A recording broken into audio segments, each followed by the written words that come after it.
అసలు నేను ఎక్స్పెక్ట్ చేయలే. వైసీపీ సెకండ్ ప్లేస్ లో ఉండిద్ది నిజమే, మినిమంలో మినిమం ఒక 30 to 40% ఓట్లు పడతాయి అనుకున్నా. జగన్ చెప్తాడు కదా 39% కూడా అనడు అనమాట. వచ్చింది 39, ఆయన 40% ఓట్లు అంటాడు. 40% మాకు ఓట్లు వేశారు, మాకు ప్రతిపక్ష హోదా ఇవ్వండి అంటాడు. గణేష్ గోల్డ్ తాకట్టులో ఉన్న బంగారాన్ని విడిపించి కొనబడును. సంప్రదించండి 9966611144. మరలా ఈయన ఈవీఎం ట్యాంపరింగ్ జరిగింది, మేము గెలవాల్సింది ఓడిపోయాం అంటాడు. ఇలా చెప్పుకుంటూ పోతే నోటుకు వచ్చింది ఆ మాట. ఇప్పుడు విషయం ఏంటి? పులివెందులకు సంబంధించి మొత్తం 6 పంచాయతీలు, ఏది జెడ్పీటీసీకి సంబంధించి 10,640 ఓట్లు. దెన్ పోలింగ్ పర్సెంటేజ్ చూసుకుంటూ ఉన్నప్పుడు దగ్గరగా 8,000కు పైగా ఓట్లు కూడా వచ్చింది.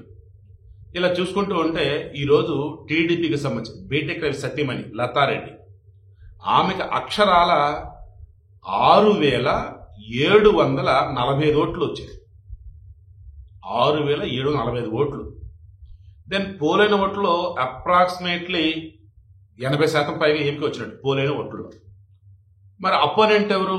వైసీపీ కదా, హేమంత్ రెడ్డి. ఎన్ని వచ్చాయి గెస్ట్ చేయండి రఫ్గా? 1000, 2000, 3000, 685. అంటే ఆమెకు వచ్చిన దానిలో అరౌండ్ 10%. బట్ బేసికల్లీ ఒక డిపాజిట్ అన్నప్పుడు ఏంటంటే ఓవరాల్ గా ఎన్నికలలో ఓట్లు పోల్ అవుతాయి కదా, టోటల్ పోలింగ్ అంటే ఇన్ ద సెన్స్ ఓట్లు మొత్తం ఎన్ని వచ్చాయి ఆ రోజు అన్నప్పుడు అందులో నుంచి 1/6 అన్నమాట. అంటే 16% అన్నట్టు అనుకోవచ్చు, లేదా 16.6% అన్నట్టు అనుకోవచ్చు. ఓకేనా? ఇప్పుడు విషయం ఏంటి? మొత్తం పోలైన ఓట్లు 60 అనుకుంటే అందులో 10 అన్నా వస్తే డిపాజిట్ అనేది మిగులుతుంది. ఇప్పుడు ఈయనకు వచ్చింది ఎంత? బిలో 10% కూడా లేదు, అరౌండ్ 8% బిలో ఉంది. అంటే డిపాజిట్ కూడా పోయింది. ఇక ఇప్పుడు మనం మాట్లాడుకోవాల్సింది, జగన్మోహన్ రెడ్డి గాని అవినాష్ రెడ్డి గాని ఈ వైసీపీ వాళ్ళు గాని పదే చెప్పేది ఏంటి?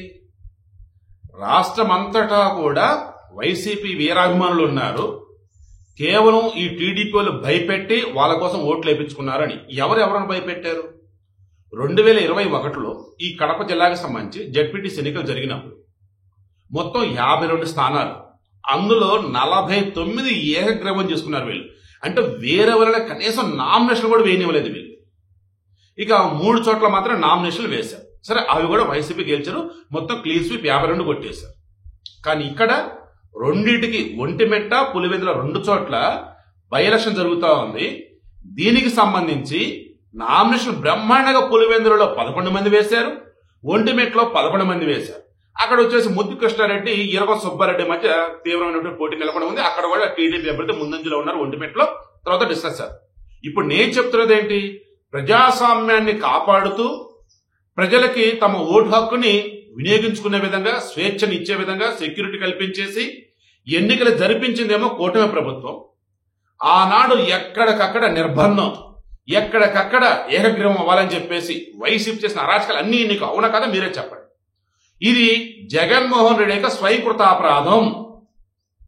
ఎల్లండి ఓట్లు వేసుకోండి మీకు నచ్చిన వాళ్ళకి అని చెప్పేసి అనటం వేరు, ఓటు మాగే పడాలి, కాదు కూడదంటే మీకు పథకాలు ఆపేస్తామని చెప్పేసి వాలంటీర్ల చేత, వాళ్ళ చేత, వీళ్ళ చేత బెదిరించేసి ఓటు అన్నది ఒక సామాన్యుడి ఆయుధం అయితే దానిని కూడా వీరికి తగ్గట్టుగా మార్చడం చేసిన ప్రయత్నంలో సామాన్యుడు విసిగిపోయాడు. ఈరోజు కూటమి ప్రభుత్వం వచ్చిన తర్వాత ఏ ఒక్క పథకం కూడా ఎవరికి ఆపల. అర్హులన్న వాళ్ళు ఎవరైతే ఉన్నారో పార్టీ అనేది లేకుండా అందరికి ఇచ్చేసుకుంటా పోయారు. వైసీపీ హామీలో వచ్చేసి అమ్మఒడే ఏదో ఉన్నాయి, అది 15,000 అని ఇంట్లో ఎంతమంది ఉంటే అంతమంది కానీ ఒకరికే ఇచ్చారు, అది కూడా 13,000 ఇచ్చారు. బట్ వీళ్ళు తల్లికి వందనం అని చెప్పేసి ఏం చేశారు? వీళ్ళు ఇంట్లో ఎంత మంది చదువుకుంటుంటే అంతమందికి 15,000 రూపాయలు చొప్పున మొత్తం ఇచ్చేస్తున్నారు. అది స్పష్టంగా అనిపిస్తుందా? పింఛన్లు వచ్చేసి 3,000 చేస్తానని చెప్పినటువంటి జగన్మోహన్ రెడ్డి 2,250, 2,500, 2,750, 3,000 చేశారు 4 దఫాలుగా. వీళ్ళు వచ్చే రాగానే 4,000 చేసేసారు. ఇక రేపు ఆగస్టు 15 నుంచి ఉచిత బస్సు కూడా మహిళలకి. ఇలా చెప్పుకుంటూ పోతే ఇక్కడ టీడీపీ కానీ, జనసేన కానీ, బీజేపీ కానీ ఈ కూటమి ఏం చేసిందంటే జగన్మోహన్ రెడ్డి చేసిన తప్పిదాలు మనం చేయొద్దు, ప్రజలకు సంబంధించి వాళ్ళు ఏ పార్టీ వాళ్ళైనా, వాళ్ళు ఏ కులం వాళ్ళైనా, ఏ ప్రాంతమైనా, ఏ మతమైనా అంతిమంగా కూటమి ప్రభుత్వం మనకు ఓట్లు వేయకపోయినా అరే ఇంత మంచి చేసిందిరా, నెక్స్ట్ టైం ఏ ఎలక్షన్ వచ్చినా వీళ్ళకి ఓట్లు వేయరు అన్నట్టుగా వాళ్ళు ఈ 1 year లోనే ప్రూవ్ చేశారు. దానికి తగ్గ రిజల్ట్ అనేది వచ్చేసి మీరే చెప్పండి. ఎంత భయపెట్టినా, ఎంత రిగ్గింగ్లు చేసినా, లేదన్నప్పుడు వైసీపీలు చెప్పినట్టు మొత్తం పోలీసులు అధికారులు వాళ్ళు వీళ్ళు కలగలిపి ఓట్లు వేసుకుంటూ అనుకున్నా మరి డిపాజిట్ కూడా కోల్పోయేంత విధంగా పులివెందులలో ఓట్లు రావటం వైసీపీకి ఇది స్వయంకృతాపరాధం కాదా? సో నేను వీడియో క్లోజ్ చేస్తున్నా. మరలా చెప్తాను. నిన్న మొన్న అంతకుముందు జగన్మోహన్ రెడ్డి అధికారంలో ఉన్నప్పుడు కూడా ఇదే చెప్పా. ఇప్పుడు అధికారం కోల్పోయిన తర్వాత కూడా ఇదే చెప్తున్నా. ఇప్పటికి కూడా జగన్మోహన్ రెడ్డి గారి వైసీపీ గ్రౌండ్ రియాలిటీకి ఆలోచించకుండా, గ్రౌండ్ లో తిరగకుండా, భ్రమలలోనే ట్రాన్స్ఫర్ ఒక ఆల్టర్నేటివ్ వరల్డ్ లో ఉండి బతికేస్తూ ఉన్నారు. దానివల్లే రానున్న రోజులలో వైసీపీ తరఫున పోటీ చేసిన అభ్యర్థులు కూడా ఉన్నారని చెప్పేసి నాకైతే అనిపిస్తా ఉంది. ఇప్పుడైతే మాత్రం పులివెందులలో ఘన విజయం. 30 సంవత్సరాలుగా అక్కడ అసలు ఎన్నిక అనేదే లేదు. ఏకగ్రీవం 30 సంవత్సరాల తర్వాత ఎన్నిక జరిగింది. అది కూడా టీడీపీ ఘన విజయం, వైసీపీ డిపాజిట్ గల్లంతు.